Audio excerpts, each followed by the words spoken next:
Live from the crime scene. Who is this? Right back at you. This is Deputy Chief Jim Bravura from the NYPD. You are to cease your criminal activities and surrender immediately. Sure thing, Jim.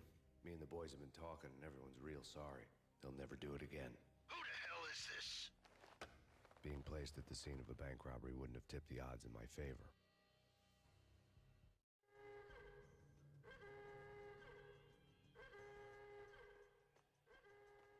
The bank robber's score lay on the table.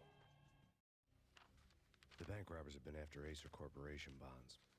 The Acer success story had recently been on every channel and on the cover of every magazine.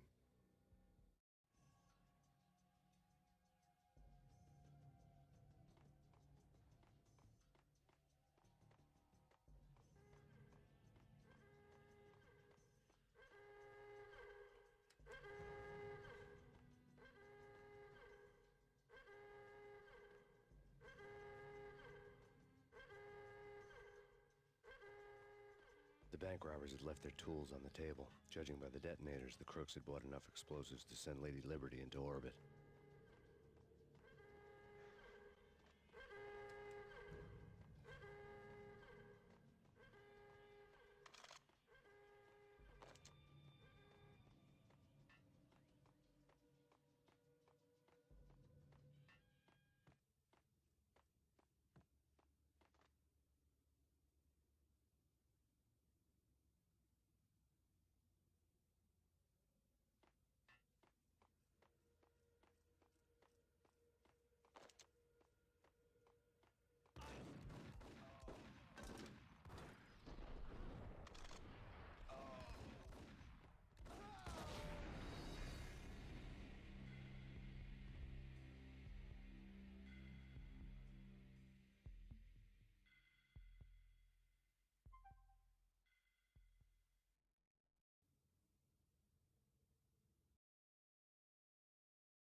You almost gave me a heart attack. I nearly shot you. Alex, am I glad to see you. What the hell's going on? There are more corpses here than at the city morgue. It's an armed robbery, a tunnel job straight to the Roscoe Bank vault through the old station wall. Is this why? This is Lupino's gig? This is Lupino's doing? Lupino's men? Really? You sure know how to pick a place? Can you get through? No, it's locked. We gotta get out of here. If it's Lupino, it's... Alex? Alex!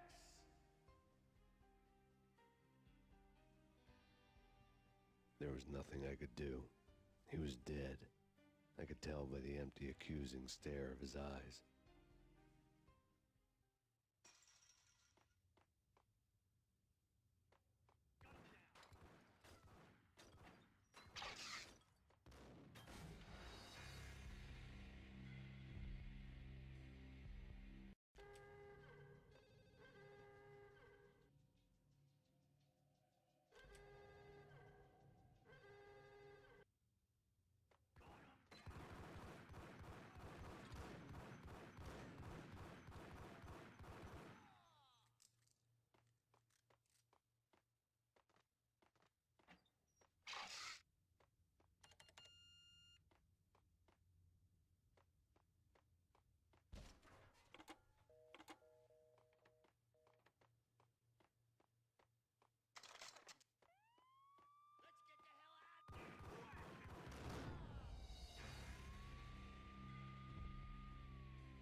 Alex had kept me relatively sane for the past 3 years. Now I didn't know how I felt. Somehow he had stumbled upon something big and ended up stepping on Jack Lupino's toes.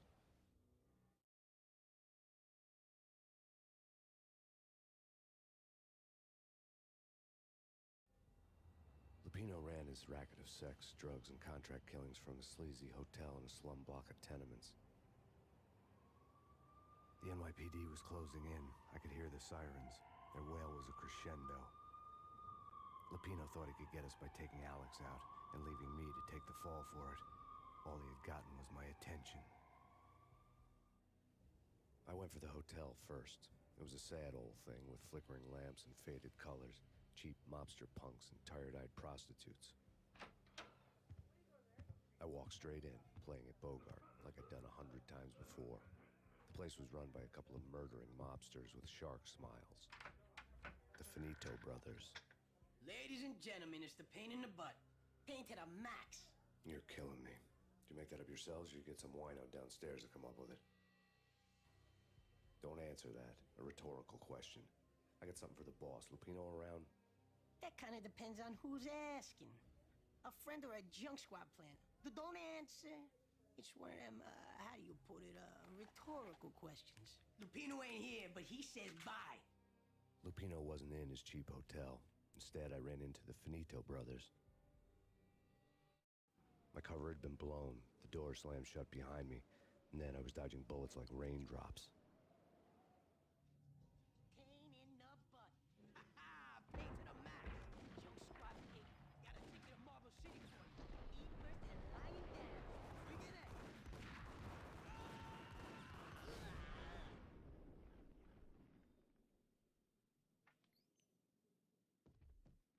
A letter on the desk caught my eye. Bosses! Everything all right? Bosses! Joey! Virgilio! You all right in there?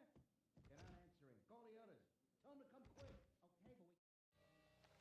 I had met Lupino only once. The gangster ran all his rackets through his right-hand man, Vinny Gagniti. Gagniti was a high-strung whiner on the verge of breaking apart, like an overamped Energizer bunny. He He had the brains to run the business, but he lacked the balls, always falling short, taking his frustration out on underage addicts and call girls.